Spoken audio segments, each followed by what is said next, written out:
Hello YouTube, this is our wrap-up from the Gold Nugget expedition, which was just really looking for iron pyrite, also known as fool's gold.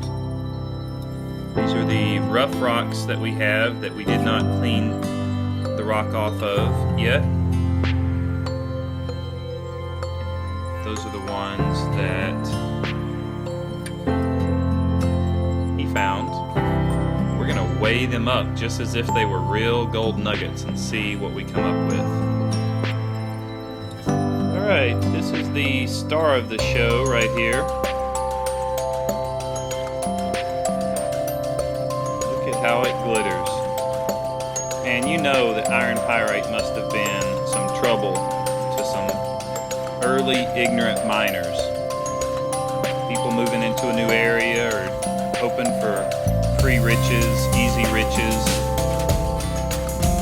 Start finding pieces like this and just think that they have struck it rich, carry it into the general store or whichever place would exchange it for gold money, gold coins, and to be told, it's just fool's gold. You're a fool. Well, let's see how heavy little fool's nugget is. How much of a joke it would have brought. So over a third of an ounce. Over a third of an ounce, troy ounce of fool's gold.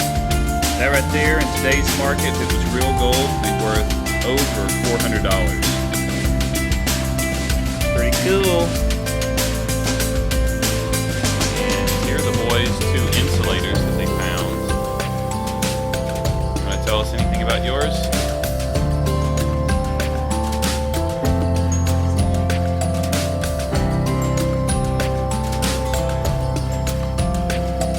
at&t. How old is it?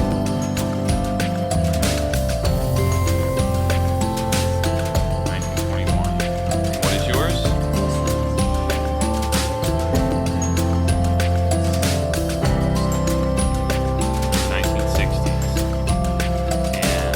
Rare. Yeah. Now, yours has cleaned up beautifully.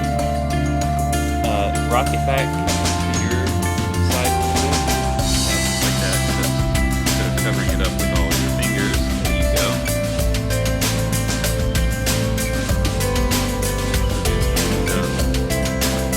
Very well made, USA. Very nice. And this one still needs a little bit of cleaning. It's got some clay mud up there in the dome. But this one has more marks, but this one is a lot more, has a lot more character. It has all of the glass ripples. Look at that right there. That right there. This has a lot more character. American Telephone and Telegraph Company with a small O. Big ripples. Look at that. But it also has a lot of, I think, what they might call flea marks, flea bites. The other thing is it has the mold line coming down and it's sticking out. I mean, you can feel that right there. And then on that side, you can feel it as well. So, pretty cool finds. It was a lot of fun. We got to look these up and we're happy with them. So I made a mistake. This one and these two nuggets belong to my eldest. So let's see what this one weighs in at. 3.9 grams. Now 3.9 grams, if it was actual gold, would probably be about half of that size, half of the volume. You know, iron is heavy, but it's not near as heavy or as dense as gold is.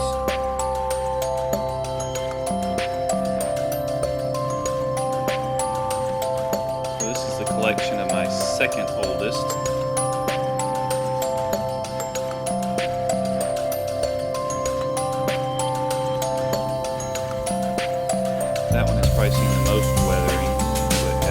copperish red color to it. We did find a couple pieces out there that had been exposed and had just rusted completely. I touched one of them, it still was in the form of a nodule, and it just crumbled at my fingertips.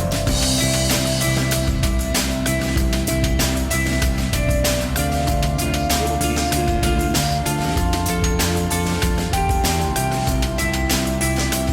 Anybody have any ideas on how to clean this to get off the chalk without introducing some type of an acid or something onto the surface? Because iron pyrite, being that its a key component is iron, reacts very easily, and you can destroy your prime specimen of iron pyrite if it gets any type of an acid on its surface. As soon as it starts the reaction, it actually spreads. I mean, you can pretty much lose a prime specimen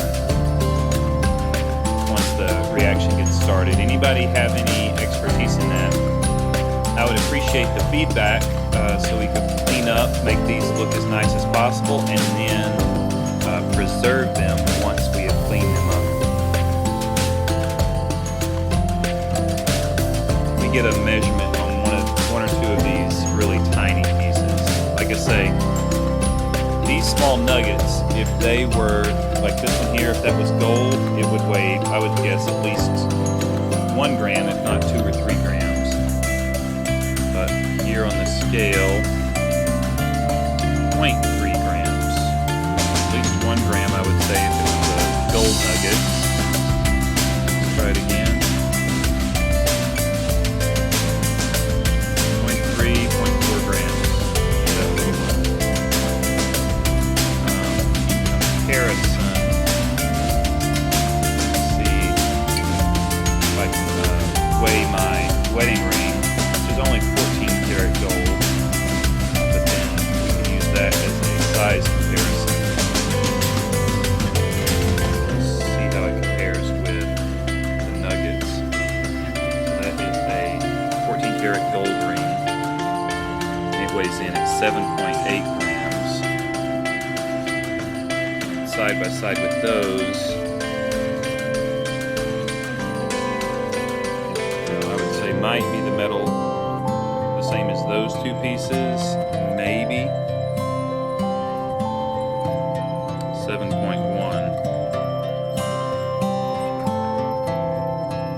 I don't know, it's hard to picture since that's a different shape. It's not a clump like those are.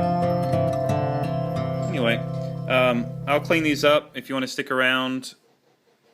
And actually, these I think I'm going to leave how they are and do some research online. And again, if anybody knows how to, the best way to extract those, I mean, I can bust off most of that chalk, but if anybody knows another way to clean them up and to preserve them, I will wait for some feedback.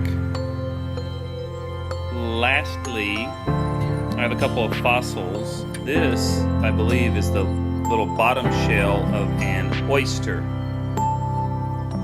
I don't know if that's the inside or the outside, but you know, an oyster will have a curved top, and then the little mussel creature will be on the inside. That's the bottom plate of an oyster, a tiny little oyster baby. And then the other thing I'm wondering about is the relationship between the iron pyrite and fossils. Well, here is a cluster of some little worm tubes of some sort, and it's got the iron pyrite nuggets on the opposite side. It's got those little tubules kind of winding around and everything right there.